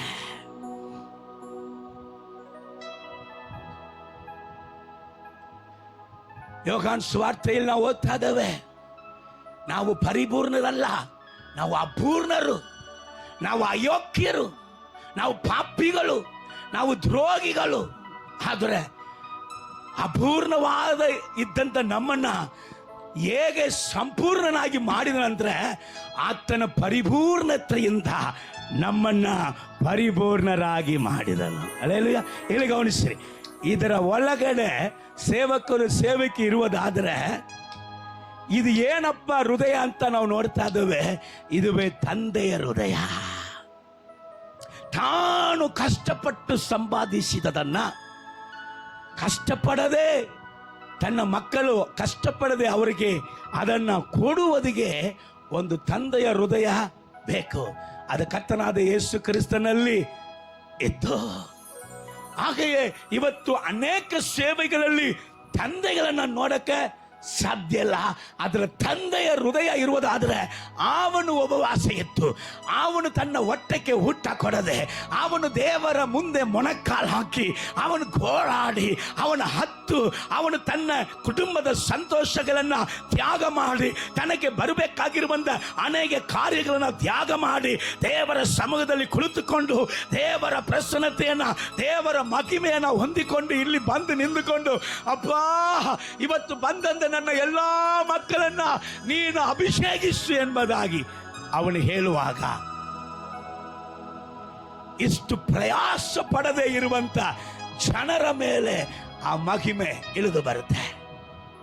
ಸೊ ಯೇಸು ಕ್ರಿಸ್ತನ ಮಹಿಮೆ ಇಳಿದು ಬಂದಾಗ ಏನ್ ನಡೆದಿತ್ತು ಆ ಕಾಲದಲ್ಲಿ? 38 ವರ್ಷ ಬಿಡುಗಡೆ ಇಲ್ಲದೆ ಇದ್ದಂತ ವ್ಯಾಧಿಯಸ್ಥನು ದೇವರ ಮಹಿಮೆ ಫ್ರೀಯಾಗಿ ಅವನ ಮೇಲೆ ಬಂದಾಗ ಕ್ಷಣ ಮಾತ್ರದಲ್ಲಿ ಬಿಡುಗಡೆಯಾಗಿದ. 18 ವರ್ಷ ಸ್ವಲ್ಪವನು ಕೂಡ ತಲೆ ಎತ್ತಕ್ಕೆ ಸಾಧ್ಯ ಇಲ್ಲದೆ ನಡಬೊಕ್ಕಿ ನಡೆದಂತ ವ್ಯಕ್ತಿ ಆಕೆ ಕ್ಷಣ ಮಾತ್ರದಲ್ಲಿ ಅದ್ಭುತಗಳನ್ನ ಹೊಂದಿಕೊಂಡ. ಕುಷ್ಠರೋಗಿ ಊರು ಬಿಟ್ಟು ಹೊರಹಾಕಿ ಜನರಿಂದ, ಸ್ವಂತ ಜನರಿಂದ, ಮನೆಯಿಂದ ಇವನು ಆಗದವನು ಎಂಬುದಾಗಿ ತಳ್ಳಿ ಬಿಟ್ಟಂತ ವ್ಯಕ್ತಿಗಳು ತನ್ನ ಮಹಿಮೆಯನ್ನ ಮತ್ತೆ ಹೊಂದಿಕೊಂಡು ಸ್ವಸ್ಥತೆಯಾಗಿ ಕಳೆದುಕೊಂಡಂತ ಕುಟುಂಬದಲ್ಲಿ ಮತ್ತೆ ಮಾನ ಮರ್ಯಾದೆ ಗೌರವನ್ನ ಹೊಂದಿಕೊಂಡ್ರು. ಇದೆಲ್ಲ ಅವರು ಪ್ರಯಾಸ ಪಟ್ಟು ಹೊಂದಿದ ಅಥವಾ ದೇವರ ಮಹಿಮೆ ಅವರನ್ನು ಆ ರೀತಿಯಾಗಿ ಮಾಡಿದ್ದ? ದೇವರ ಮಹಿಮೆ. ಹಾಗೆಯೇ ಒಂದು ಅಭಿಷಕ್ತನು, ಒಂದು ತಂದೆಯ ಹೃದಯ ಉಳ್ಳದಂತ ಸೇವಕನು, ಸೇವಕಿ ದೇವರ ಸಮ್ಮುಖದಿಂದ ಪ್ರಯಾಸ ಪಟ್ಟು ಹತ್ತು ಗೋಲಾಡಿ ಬರುವಾಗ ಅವನ ಮೇಲಿರುವಂತ ಮಹಿಮೆ ಒಂದು ಸಭೆಯಲ್ಲಿ ಚಲಿಸುವಾಗ ಏನ್ ನಡೀತದೆ ಗೊತ್ತಾ?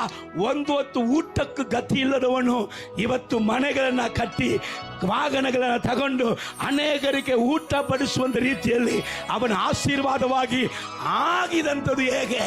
ಕುಡಿದುಕೊಂಡು ರೋಡಲ್ಲಿ ಮಲಗಿದಂಥ ವ್ಯಕ್ತಿ ಇವತ್ತು ಉನ್ನತ ಸ್ಥಾನದಲ್ಲಿ ಇರುವುದು ಹೇಗೆ? ಗಂಡ ಹೆಂಡತಿ ಒಳಗಡೆ ಬಿರುಕನ್ನ ಸೈತಾನ್ ಉಂಟು ಮಾಡಿಸಿದಾಗ ಇವತ್ತು ಕೂಡಿ ಜೀವನ ಮಾಡುವುದು ಹೇಗೆ? ಅನೇಕರ ಜೀವಿತದಲ್ಲಿ ಸೋತೊಂದ ಜೀವಿತದಲ್ಲಿ ಅವರು ಜಯಗಳನ್ನು ಹೊಂದುವುದು ಹೇಗೆ? ಪಾಪಿಯಾಗಿ ಇದ್ದು ತನ್ನ ಕುಟುಂಬದಿಂದಲೇ ಇದು ಏನಕ್ಕೂ ಉಪಯೋಗ ಆಗುವುದಿಲ್ಲ ಅಂತ ಹೇಳಿದಂತ ಮಕ್ಕಳು ಇವತ್ತು ಎದ್ದು ಪ್ರಕಾಶಿಸುವುದು ಹೇಗೆ ಅಂದ್ರೆ ಆ ತಂದೆಯ ಹೃದಯ ಉಳ್ಳದಂತ ಸೇವಕನು ಸಿಕ್ಕಿದ್ರೆ ಮಾತ್ರ. Hallelujah, hallelujah. ಆದ್ರೆ ಯೇಸು ತನ್ನ ಮಹಿಮೆಯನ್ನ ನಮಗೆ ನಾವು ಪ್ರಯಾಸ ಪಡದೆ ಹೇಗೆ ಕೊಡ್ತಾನೋ ಹಾಗೆ ಸೇವಕರುಗಳು ತನ್ನ ದೇವರ ಸಮ್ಮುಖದಿಂದ ಪ್ರಯಾಸಪಟ್ಟು ಹೊಂದಿದರನ್ನ ನಮಗೆ ಕೊಡುವಾಗ ಯೇಸುವನ್ನು ಕಳ್ಕೋಬಾರದು, ಸೇವಕರನ್ನು ಕಳ್ಕೋಬಾರದು. ಹಲ್ಲೆಲೂಯ. ನೋಡ್ರಿ, ಸೌಲನು ಅವನಿಗೆ ರಾಜ್ಯಾಭಿಷೇಕ, ಸಮುವೇಲ್ ಅವನನ್ನ ದೇವರು ಅವನನ್ನು ಅಭಿಷೇಕ ಮಾಡುವಾಗ ಇವನು ರಾಜ್ಯನಾಗಬೇಕಂತ ಅಭಿಷೇಕ. ಆದ್ರೆ ಇವನು ಹೋಗ್ತಾ ಇದ್ದಾಗ ಅಲ್ಲಿ ಪ್ರವಾದಿಗಳ ಗುಂಪು ಬರ್ತಾ ಇದೆ. ಅದರ ಸಂಗಡ ಸೇರಿಕೊಂಡಾಗ ಇವನು ಪ್ರವಾದಿಸುತ್ತಾನೆ. ಏನ್ ಬಂತು ಈ ಪ್ರವಾದನೆ ಅಭಿಷೇಕ? ಇವನು ಹೊಂದಿಕೊಂಡಿದ್ದು ರಾಜ್ಯನ ಅಭಿಷೇಕ ತಾನೆ. ಈ ಪ್ರವಾದಿ ಅಭಿಷೇಕ ಹೆಂಗ್ ಬಂತಂದ್ರೆ ಸಮುವೇಲ್ ಅವನನ್ನು ಮುತ್ತಿಟ್ಟು ಅವನ ಮೇಲಿರುವಂತ ಮಹಿಮೆಯಿಂದ ಅವನನ್ನು ಆಶೀರ್ವದಿಸುವಾಗ ಸಮುವೇಲ್ ಪ್ರವಾದಿ ಆಗಿದ್ದ ಅದೇ ಪ್ರವಾದಿಯ ಅಭಿಷೇಕ ಸೌಲನ ಒಳಗಡೆ ಬಂತು. ಅದೇ ಸೌಲನು ತನ್ನ ತಂದೆಯನ್ನ ಬಿಟ್ಟು ಅವನು ದೂರ ಹೋಗಿದ ನಂತರ ನಡೆದಂತ ಘಟನೆ ಬೀದಿ ನಾಯಿ ಸಾಯುವಂತ ರೀತಿಯಲ್ಲಿ ಸತ್ತೋಗ್ಬಿಟ್ಟ. Hallelujah, hallelujah. ತಂದೆಗಳು ಸಿಕ್ಕುವುದು ತುಂಬ ಕಠಿಣ. ಸಿಕ್ಕಿದ್ರೆ ಅದನ್ನ ಕಾಪಾಡಿಕೊಳ್ಳುವುದು ತುಂಬ ಮುಖ್ಯ. ದಾವೀದನು ಸಮುವೇಲನ ಕಳೆದುಕೊಂಡಿಲ್ಲ, ದಾವೀದನು ನಾತಾನನ ಕಳೆದುಕೊಂಡಿಲ್ಲ. ಕೊನೆ ತನಕ ಅವನ ಮಹಿಮೆಯಲ್ಲಿ ಸ್ಥಾನದಲ್ಲಿ ಜಯವಾಗಿ ಇದ್ದನು. ಕರಗಳ ತಟ್ಟು. ಇವತ್ತು ಅನೇಕ ಸಭೆಗಳಲ್ಲಿ ಸರಿ, ಇವತ್ತು ಸಭೆಗಳನ್ನು ಬಿಟ್ಟು ಸೇವಕರು, ಸೇವೆಯ ಭಾವನೆ ಉಳ್ಳಂತ ಮಕ್ಕಳು ಬಿಟ್ಟು ಹೋಗುವುದಕ್ಕೆ ಏನ್ ಕಾರಣ ಅಂದ್ರೆ ಸೇವಕನಂದ್ರೆ ಏನಂದ್ರೆ ಗೊತ್ತಿಲ್ಲ, ಕುರುಬನಂದ್ರೆ ಏನಂದ್ರೆ ಗೊತ್ತಿಲ್ಲ. ಅದಕ್ಕೆ ಸಭೆಗಳನ್ನು ಬಿಟ್ಟು ಹೋಗ್ತಾರೆ. ಇದು ನನ್ನ ಟಾಪಿಕ್ ಅಲ್ಲ, ಇದು ಮೇಲಿಂದ ಬರ್ತಾ ಇದೆ. ಕೇಳಿದ್ರೆ ಕೇಳ್ರಿ, ಬಿಟ್ರೆ ಬಿಡ್ರಿ.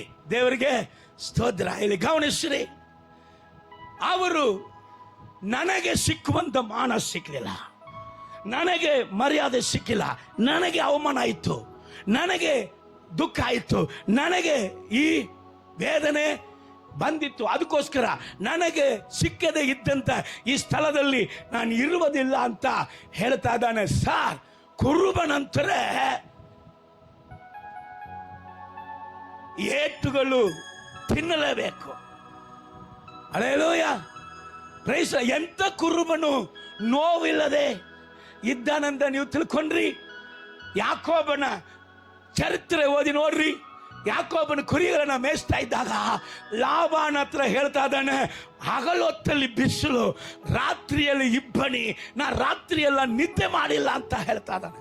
ಕುರಿಗಳನ್ನ ಕಾಯ್ತಾ ಇದ್ದಾಗ ದಾವೀದನ ಹತ್ರ ಹೋಗಿ ಕೇಳ್ರಿ, ಅವನ್ ಕುರುಬನಾಗಿದ್ದಾಗ ಆ ಕುರಿಗಳನ್ನ ಹಿಡಿಯಕ್ಕೆ ಕರಡಿ ಬರ್ತವೆ, ಆ ಕುರಿಗಳನ್ನ ಹಿಡಿಯಕ್ಕೆ ಏನ್ ಬರ್ತವೆ?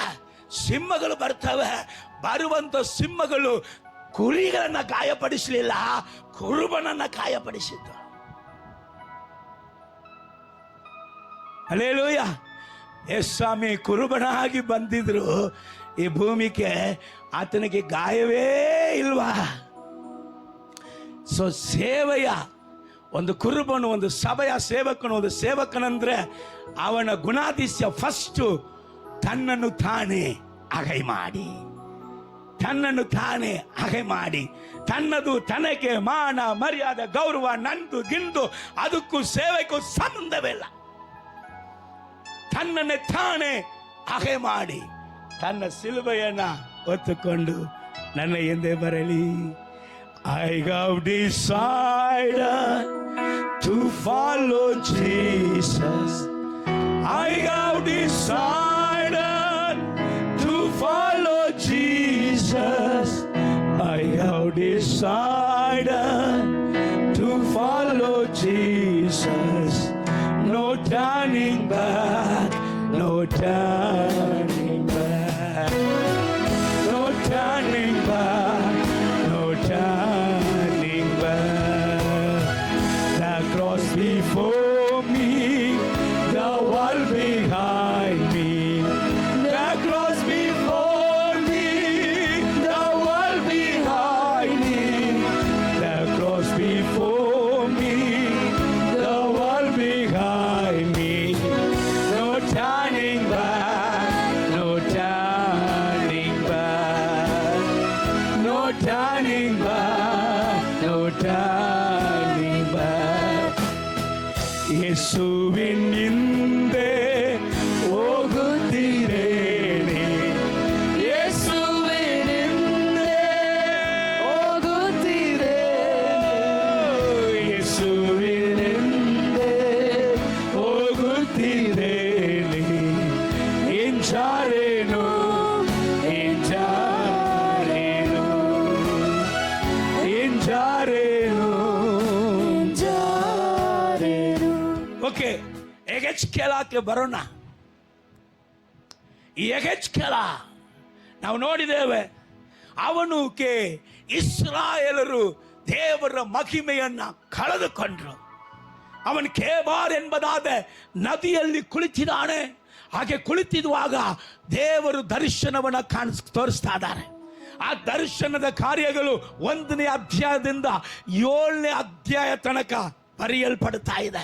ಆನಂತರ 8ನೇ ಅಧ್ಯಾಯದಲ್ಲಿ ಅವನಿಗೆ ಮತ್ತೆ ಒಂದು ದರ್ಶನವನ್ನ ದೇವರು ತೋರಿಸಿ ಮತ್ತೆ ಮತ್ತೆ ಮತ್ತೆ ಮತ್ತೆ ಆಲಯದ ಬಗ್ಗೆ, ಆಲಯದ ಕಾರ್ಯದ ಬಗ್ಗೆ, ತನ್ನ ಮಕ್ಕಳು ಯಾಕೆ ಈ ಪರಿಸ್ಥಿತಿ, ಯಾಕೆ ನಾನು ಅವರನ್ನು ಅಳಿಸುತ್ತೇನೆ ಎಂಬುದಾಗಿ ಅನೇಕ ಕಾರ್ಯಗಳಿಂದ ದೇವರು ಯೆಹೆಜ್ಕೇಲಕ್ಕೆ ಹೇಳಿಕೊಡ್ತಾ ಇದ್ದಾರೆ. ಸೊ ಈ ಯೆಹೆಜ್ಕೇಲ ಎಂಬುದಾದ ಹೆಸರಿನ ಅರ್ಥ ಏನಂತ ಕೇಳುವುದಾದ್ರೆ ದೇವರ ಬಲ ಎಂಬುದಾಗಿ ಅರ್ಥ ಅಂತ. ಹಲ್ಲೆಲೂಯಾ. God will strengthen. ಯೆಹೆಜ್ಕೇಲ ಅಂದ್ರೆ ದೇವರು ಬಲಪಡಿಸುವನು ಅಂತ ಅರ್ಥ. ಹಾಗಾದ್ರೆ ಇವನು ಯಾಜಕನಾಗಿರ್ಬೇಕಾಯ್ತಿ, ಆದ್ರೆ ಇವತ್ತು ಯಾರಾಗಿದ್ದಾನೆ? ಪ್ರವಾದಿ ಹಾಕಿದ್ದಾನೆ. ಇವನ ಅಪ್ಪ ಯಾಜಕನು. ಅವನ ತಂದೆಗೂ ಆಸೆ ಏನು ಗೊತ್ತಾ? ನನ್ನ ಮಗನು ನನ್ನ ನಂತರ ಪಾಸ್ಟರ್ ಆಗಿ ಯಾಜಕನಾಗಿ ಇರಬೇಕಂತ ಆಸೆ. ಆದರೆ ಇಸ್ರಾಯೇಲರಲ್ಲಿ ಒಂದು ದುಃಖಕರವಾದ ಕಾರ್ಯ ಏನಂತ ಕೇಳುವಾಗ, ಅಲ್ಲಿ ಅನೇಕ ಪ್ರವಾದಿಗಳು ಉಂಟು, ಆದರೆ ಎಲ್ಲರೂ ಸುಳ್ಳು ಪ್ರವಾದಿಗಳು. ಮನುಷ್ಯನಿಗೆ ಮುಖಸ್ತುತಿ ಮಾಡುವರು.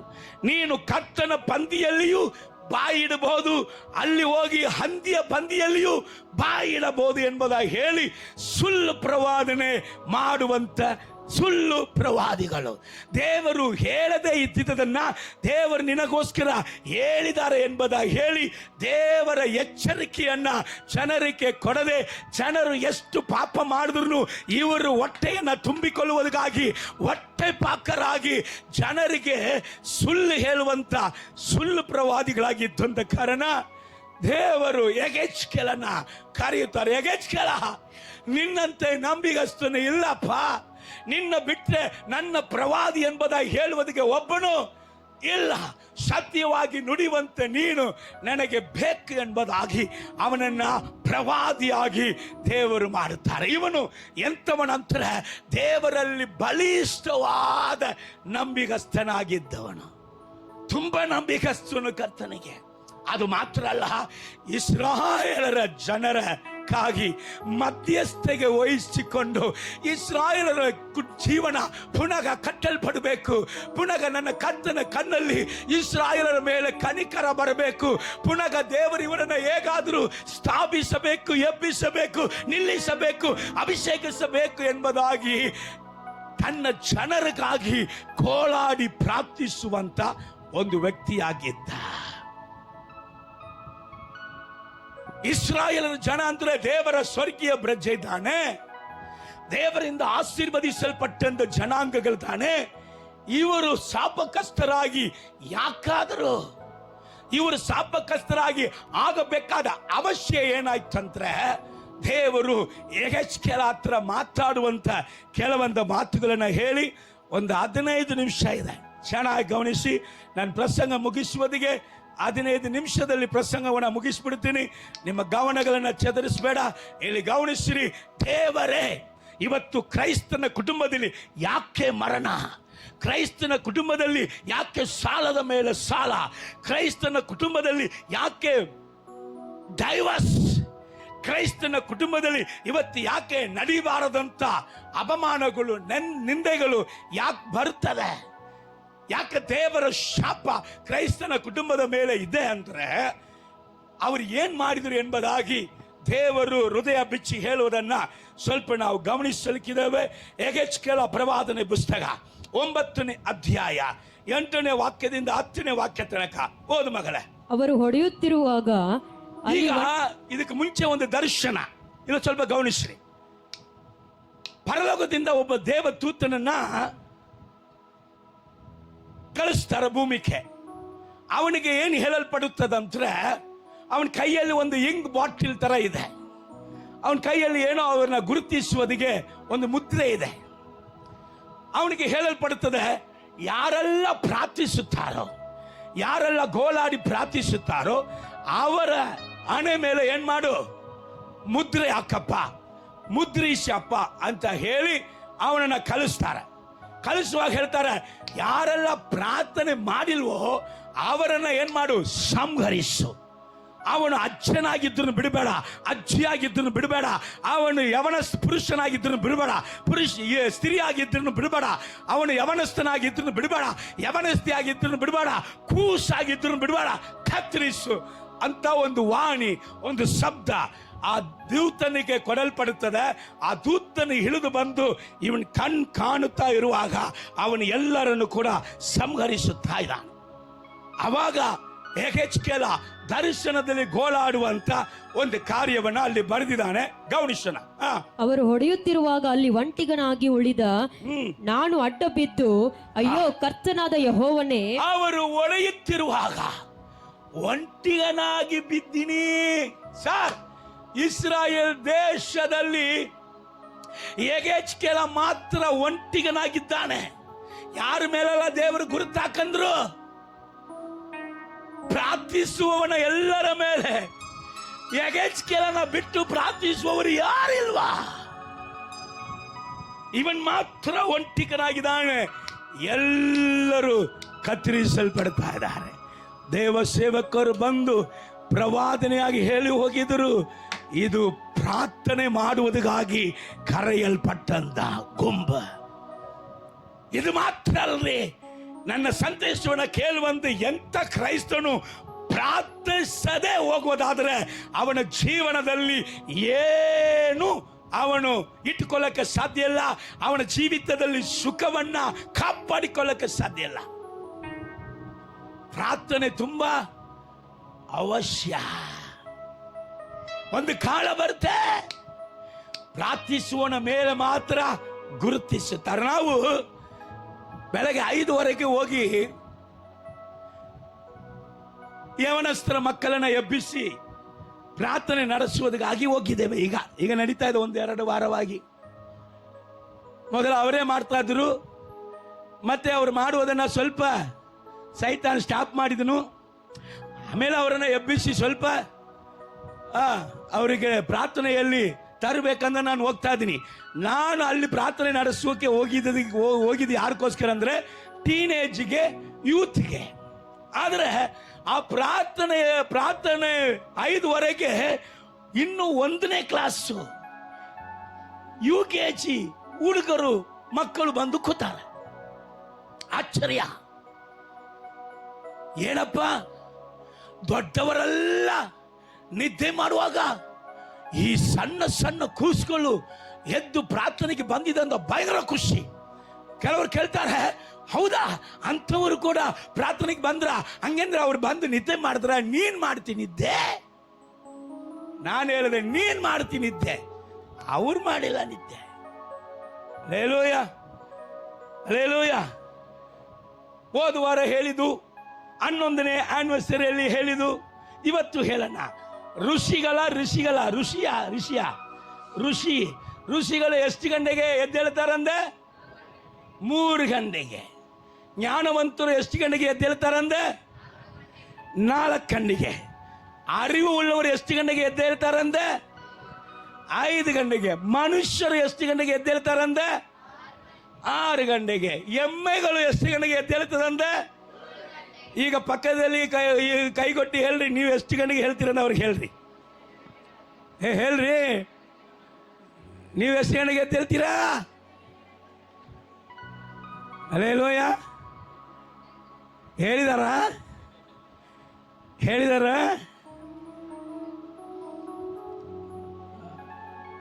ಮುಂಜಾನೆಯಲ್ಲಿ ದೇವರನ್ನ ಹುಡುಕುತ್ತಿದ್ದರೆ ಏನ್ ಬರುತ್ತದಂತ ಸ್ವಲ್ಪ ತೋರಿಸ್ಕೊಟ್ಬಿಡ್ತೀನಿ. ಹೋದ್ ಮಗಳೇ, ಅವನು ಅಳುತ್ತಾನ, ಅಯ್ಯೋ ನಾನ್ ಮಾತ್ರದಾನ ಉಳಿದೀನಿ.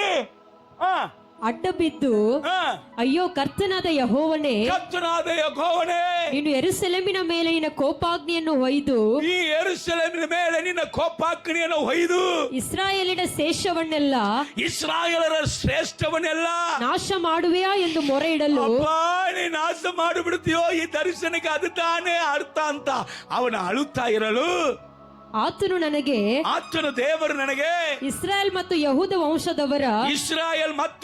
ವಂಶದವರ ಅಧರ್ಮವು ಅತ್ಯಂತವಾಗಿದೆ. ಕ್ರೈಸ್ತನ ಅಧರ್ಮವು ಅತ್ಯಂತವಾಗ್ಬಿಟ್ಟಿತ್ತು. ಹಲ್ಲೆಲೂಯ. ಯಾರು ಹೇಳಿದ್ರು? ಪಾಸ್ಟರ್ ಅಲ್ಲ, ಪರಲೋಕ ದೇವರು. ಕ್ರೈಸ್ತನ ಅಧರ್ಮ ಅತ್ಯಂತವಾಗ್ಬಿಟ್ಟಿತ್ತು. ದೇಶವು ರಕ್ತಪೂರ್ಣವಾಗಿದೆ, ಪಟ್ಟಣವು ಅನ್ಯಾಯ ಭರಿತವಾಗಿದೆ. ಆ ವಂಶದವರು ನಮ್ಮ ದೇಶವನ್ನು ಯೆಹೋವನು ಬಿಟ್ಟು ಬಿಟ್ಟಿದ್ದಾನೆ, ಯೆಹೋವನು ನೋಡನು ಎಂಬುದಾಗಿ. ದೇವರು ನಮ್ಮನ್ನ ನೋಡ್ತಲ್ಲ, ನಾವು ಎಷ್ಟು ತಪ್ಪು ಮಾಡಿದ್ರು ಚೆನ್ನಾಗಿ ಇದ್ದೀವಲ್ಲ. ಇನ್ನು ಆಕ್ಸಿಡೆಂಟ್ ಆಗಲಿಲ್ಲ, ಇನ್ನು ಕಾಲು ಹೋಗಲಿಲ್ಲ, ಇನ್ನು ಕೈ ಡೊಂಗಾಗ್ಲಿಲ್ಲ, ಇನ್ನು ಹಾಸಿಗೆ ಹಿಡಿದಿಲ್ಲ, ನಾವು ಚೆನ್ನಾಗಿ ತಾನೆ ಇದ್ದೇವೆ. ಹಾಗಾದ್ರೆ ದೇವರು ಖುಷಿಯಾಗಿರೋ ಅಂತ ಬಿಟ್ಬಿಟ್ಟ. ದೇವರು ಕೂಡ ಎಂಜಾಯ್ ಮಜಾಯ್ ಮಾಡು ಅಂತ ಬಿಟ್ಬಿಟ್ಟವ್ರೆ. ಅಂತ ಅವರು ಅಂತುಕೊಂಡು ಮಾತಾಡಿಕೊಳ್ಳುತ್ತಾ ಇದ್ದಾರಲ್ಲ, ಮಾತಾಡಿಕೊಳ್ಳುತ್ತಾ ಇದ್ದಾರಲ್ಲ, ನಾನಂತೂ ಅವರನ್ನು ಕಟಾಕ್ಷಿಸೆನು, ನಾನಂತೂ ಅಂತವರನ್ನ ಕಟಾಕ್ಷಿಸೇನು, ಉಳಿಸೇನು, ಅವರ ದುರ್ನಡತೆಯನ್ನು ಅವರ ತಲೆಗೆ ಕಟ್ಟುವೆನು ಎಂದು ಹೇಳಿದನು. ರೈಟ್. ಈಗ ಅದೇ ಅಧ್ಯಾಯದಲ್ಲಿ 12ನೇ ವಾಕ್ಯ 13ನೇ ವಾಕ್ಯ, ಅದೇ ಅಧ್ಯಾಯದಲ್ಲಿ 12ನೇ ವಾಕ್ಯ 13ನೇ ವಾಕ್ಯ ಓದಿ. ಯೆಹೆಜ್ಕೇಲ ಪ್ರವಾದನೆ ಪುಸ್ತಕ 11ನೇ ಅಧ್ಯಾಯ 12ನೇ ವಾಕ್ಯ 13ನೇ ವಾಕ್ಯ. ನಾನೇ ಯೆಹೋವನು ಎಂದು ನಿಮಗೆ ಗೊತ್ತಾಗುವುದು, ನಾನು ಯೆಹೋವನು ಎಂಬುದಾಗಿ ನಿನಗೆ ಗೊತ್ತಾಗುವುದು, ನೀವು ನನ್ನ ವಿಧಿಗಳನ್ನು ಕೈಕೊಳ್ಳದೆ. ನೀವು ಹೇಳಪ್ಪ, ದೇವರ ವಿಧಿ ದಾವೀದನು ಹೇಳುತ್ತಾ ಇದ್ದಾನೆ, ಮುಂಚಾಣೆಯಲ್ಲಿ ನಿನ್ನ ಹುಡುಕುತ್ತೇನೆ, ಮುಂಚಾಣೆಯಲ್ಲಿ ನಿನ್ನ ಸಮ್ಮುಖವನ್ನ ಬಯಸುತ್ತೇನೆ. ಒಂದು ದಿನ ಸ್ಟಾರ್ಟ್ ಆಗುವಾಗ ನಾನು ದೇವರ ಸಮ್ಮುಖದಲ್ಲಿ ಆ ದಿನವನ್ನ ಪ್ರಾರಂಭ ಮಾಡುತ್ತೇನೆ. ಹಲ್ಲೆಲೂಯ. ಮುಂಜಾನೆಯೇ ಹುಡುಕುವೆನು, ಮುಂಜಾನೆಯೇ ಹುಡುಕುವೆನು, ಸಮ್ಮುಖವ ಬಯಸುವೆನು, ನಿನ್ ಸಮ್ಮುಖವ ಬಯಸುವೆನು. ಯೇಸು ರಾಜ, ಯೇಸು ರಾಜ, ನನ್ನ ಯೇಸು ರಾಜ, ಯೇಸು ರಾಜ, ಯೇಸು ರಾಜ, ನನ್ನ ಯೇಸು ರಾಜ. ಸ್ತುತಿಗಳಲ್ಲಿ ಇರುವವನೇ, ಸ್ತುತಿಗಳಲ್ಲಿ ಇರುವವನೇ, ಜೊತೆಗಾರನೇ, ಮೊದಲಿಂಗನೇ, ನನ್ನ ಜೊತೆಗಾರನೇ, ಮೊದಲಿಂಗನೇ, ಯೇಸು ರಾಜ, ಯೇಸು ರಾಜ, ನನ್ನ ಯೇಸು ರಾಜ, ಯೇಸು ರಾಜ, ಯೇಸು ರಾಜ, ನನ್ನ ಯೇಸು ರಾಜ. ಲೋಕವೆಲ್ಲ ಲೋಕವೆಲ್ಲ ನಾಶ್ವರವು, ಲೋಕವೆಲ್ಲ ನಾಶ್ವರವು, ನಿನ್ ಪ್ರೀತಿ ಒಂದೇ ಶಾಶ್ವತವು, ನಿನ್ ಪ್ರೀತಿ ಒಂದೇ. ಹಲ್ಲೆಲೂಯಾ. ನಮ್ಮ ಊರಲ್ಲಿ ಒಂದು ಗಾದೆ ಹೇಳ್ತಾರೆ, ಅರಸನು ಅವತ್ತೇ ಕೊಳ್ತಾನಂತೆ, ದೇವರು ಸ್ವಲ್ಪ ನಿಧಾನವಾಗಿ ಕೊಳ್ತಾರಂತೆ. Hallelujah, hallelujah. ವಿಧಿಗಳನ್ನ ತಪ್ಪಿಸಿದ್ರೆ ನಾಶನ ನಿಶ್ಚಯ. ನಾವು ಕ್ರೈಸ್ತರ ದೇವರ ಮಕ್ಕಳು, ನಾವು ಕ್ರೈಸ್ತರಂದ್ರೆ ಕ್ರೈಸ್ತರಂತೆ ನಡೆದುಕೊಳ್ಳುವುದು ಅವಶ್ಯ. ಹಲ್ಲೆಲೂಯಾ. ಒಂದು ಸ್ಟೂಡೆಂಟ್ ಒಂದು ಶಾಲೆಯಲ್ಲಿ ಒಂದು ಸ್ಟೂಡೆಂಟ್ ಅವನು ಹೋದ್ರೆ ಅವನ ಸ್ಟೂಡೆಂಟ್ ತರ ಇಲ್ಲದಿದ್ರೆ ಅವನ ಚೀಟಿಯನ್ನು ಹರಿದು ಅವನನ್ನು ಸ್ಕೂಲಿಂದ ಹೊರಗೆ ಹಾಕ್ಸ್ಬಿಡ್ತಾರೆ.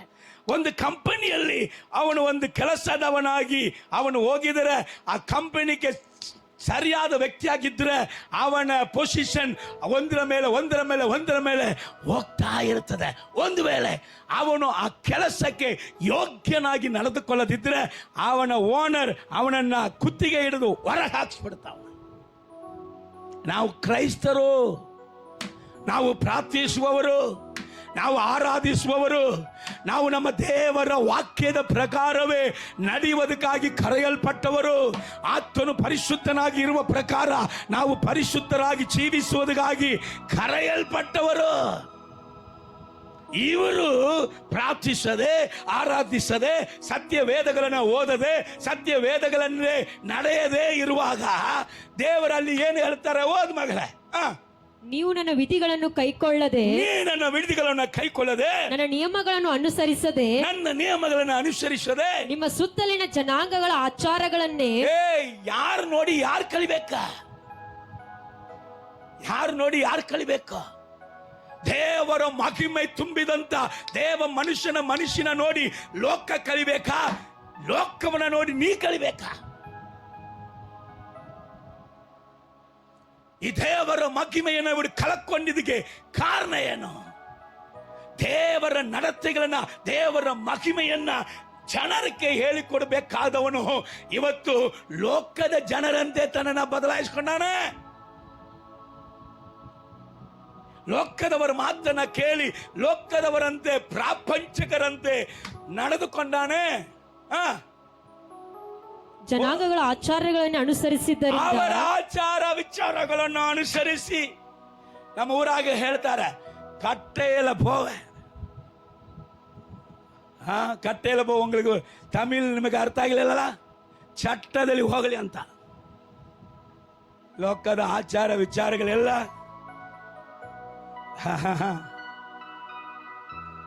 ಅದನ್ನ ಕಲಿಯೋದಕ್ಕಾಗಿಯ ಇಂಥ ಒಂದು ಪ್ರಯಾಸ, ಇಂಥ ಒಂದು ಬೆಳಕ್ರಯ. ದೇವರು ಅವನು ಕಳೆದುಕೊಂಡಂತ ಮಹಿಮೆಯನ್ನ ಪುನಃ ಯೇಸು ಕ್ರಿಸ್ತನು ಕೊಡುವುದಕ್ಕಾಗಿ ಈ ಭೂಮಿಗೆ ಬಂದು ಇಷ್ಟು ಪ್ರಯಾಸ ಪಟ್ಟು, ಇಷ್ಟು ರಕ್ತ ಕೊಟ್ಟು, ಕ್ರಯ ಕೊಟ್ಟು ಕೊಟ್ಟಂತ ಮಹಿಮೆಯನ್ನ ಲೋಕದವನನ್ನ ನೋಡಿ ದೇವರ ವಿಧಿಗಳಂತೆ ನಡೆಯದೆ ಅವನಂತೆ ನಡೆದು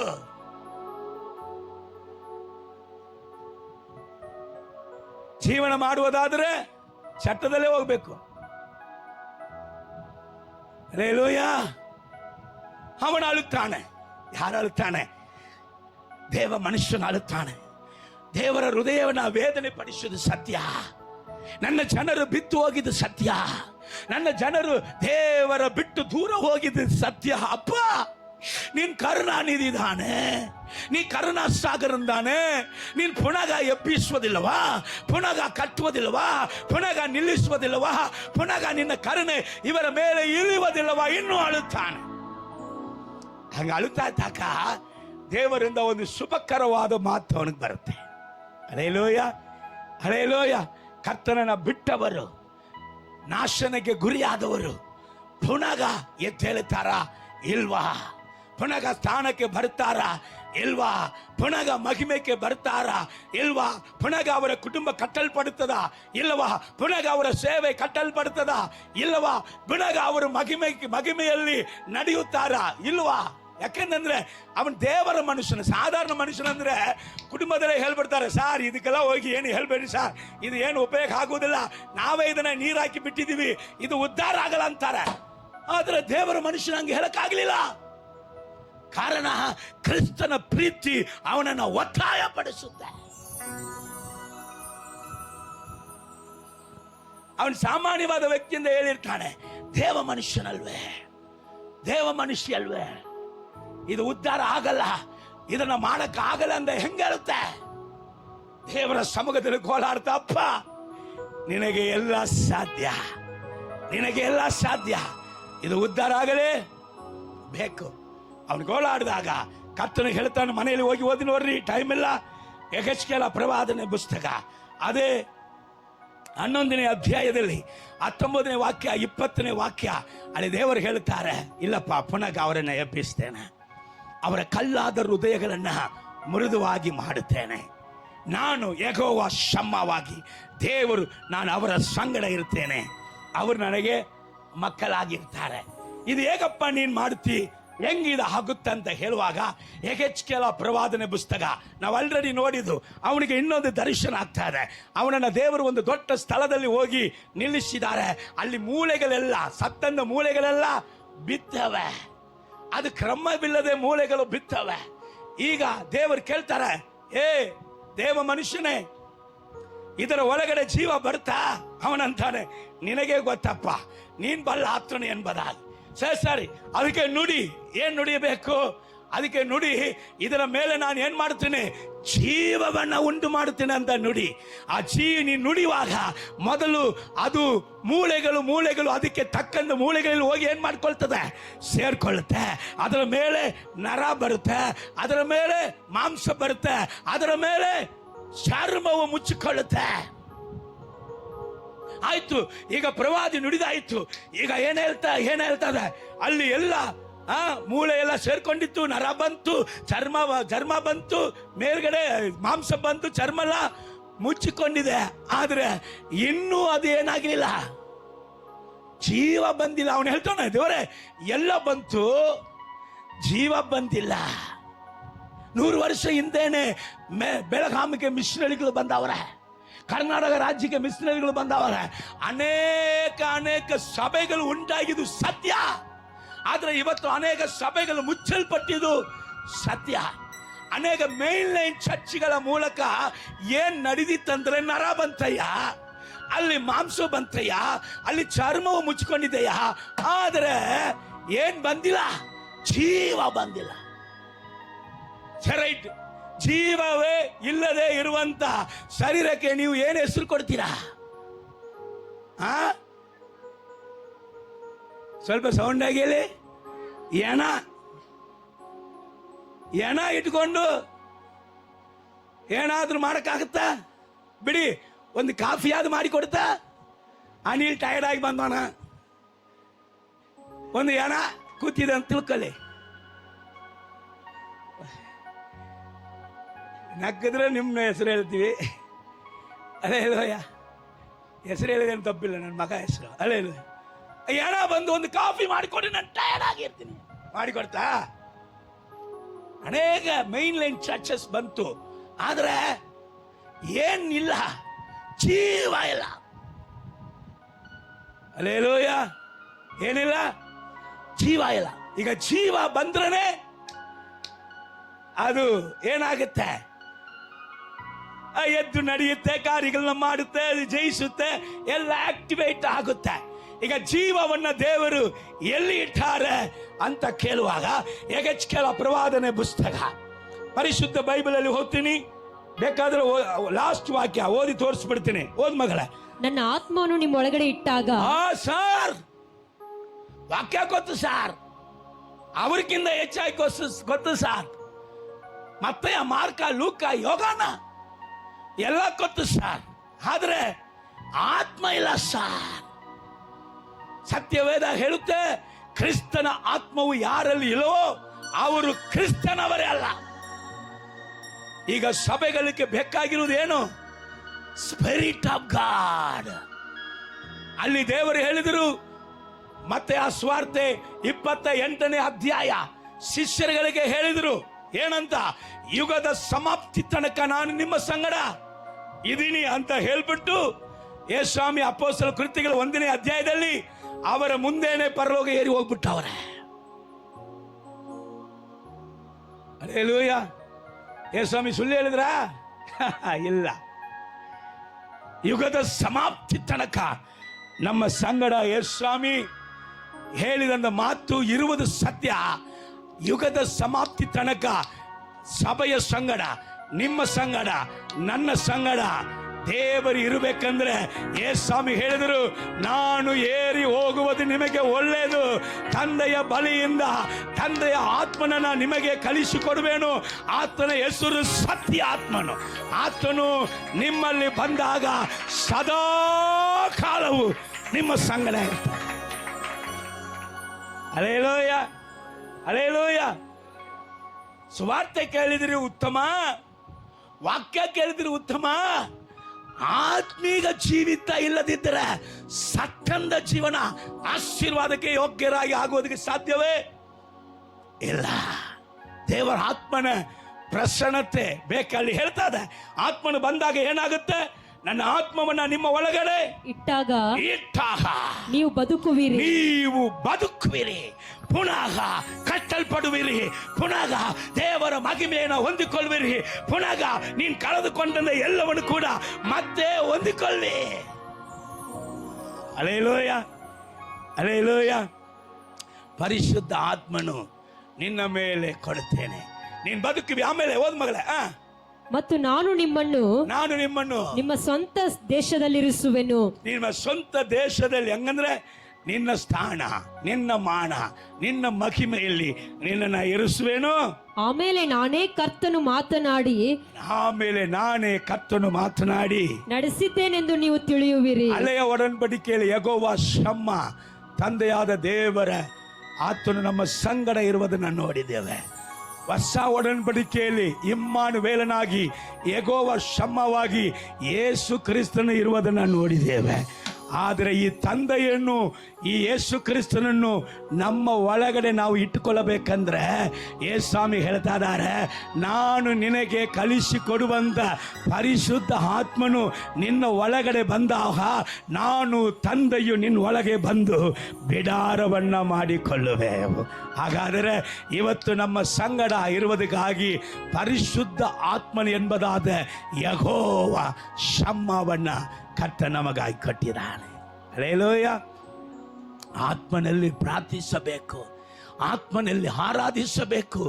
ದೇವರ ಪ್ರಸನ್ನತೆಗಾಗಿ 24 ಗಂಟೆಯು ದೇವರ ಪ್ರಸನ್ನತೆಯನ್ನು ಕಾಪಾಡಿಕೊಳ್ಳುವುದಕ್ಕೆ ಪ್ರಯಾಸ ಪಡಬೇಕು. ಆತ್ಮಿಕ ಜೀವಿತ ಫಲಗಳು ಉಂಟು, ಆತ್ಮಿಕ ಜೀವಿತ ವರಗಳು ಉಂಟು, ಆತ್ಮಿಕ ಜೀವಿತದಲ್ಲಿ ಯುದ್ಧ ವಸ್ತ್ರಗಳು ಉಂಟು. ಆತ್ಮನು 7 ರೀತಿಯಲ್ಲಿ, ಆತ್ಮನು 7 ಕಣ್ಣುಗಳ ಆತ್ಮನಾಗಿ ನಮ್ಮ ಮೇಲೆ ಚಲಿಸುವಂತ ದೇವರಾಗಿದ್ದಾನೆ. ಅದೇ ಆತ್ಮನೇ ತಂದೆಯಾದ ದೇವರನ್ನು, ಕರ್ತನಾದ ಯೇಸು ಕ್ರಿಸ್ತನನ್ನು ಅರಿಯುವಂತ ಪರಿಜ್ಞಾನವನ್ನು ನಮಗೆ ಕೊಡುತ್ತಾನೆ. ನೀನು ಹೋಗಿ ಟೈಮ್ ವೇಸ್ಟ್ ಮಾಡಿದ್ರೆ ಎಷ್ಟು ತಪ್ಪಾದ ಕಾರ್ಯ. ಅಪ್ಪ ಹೇಳ್ತಾರೆ, ಒಂದು ಶುಭ ಸಮಾಚಾರ, ನಾನು ನನ್ನ ಮಕ್ಕಳ ಹೃದಯವನ್ನು ಮುರಿದು ಮಾಡುತ್ತೇನೆ. ಅವರ ಲೋಕದ ವಿಷಯದಲ್ಲಿ ಮನಸ್ಸಿಡದೆ, ಅನ್ಯರ ಮಾತನ್ನು ಕೇಳದೆ, ನನ್ನ ಪ್ರಸನ್ನತೆಯಲ್ಲಿ ಕುಳಿತುಕೊಂಡು ನನ್ನ ಪ್ರಸನ್ನತೆಗಾಗಿ ಗೋಳಾಡುವಂಥ, ನನ್ನ ಪ್ರಸನ್ನತೆಯಲ್ಲಿ ಅನುದಿನವೂ ನಾನು ಬೆಳೆಯಬೇಕೆಂಬುದಾಗಿ ಗೋಳಾಡುವಂಥ ಒಂದು ಮನಸ್ಸನ್ನು, ಹೊಸ ಹೃದಯವನ್ನು ನನ್ನ ಮಕ್ಕಳಿಗೆ ಕೊಟ್ಟಿದ್ದೇನೆ. ಆ ನಂತರ ನೀವು ಬದುಕುವಿರಿ. Hallelujah, hallelujah. ಕಣ್ಗಳ ಮುಚ್ಚಿದವರಾಗಿ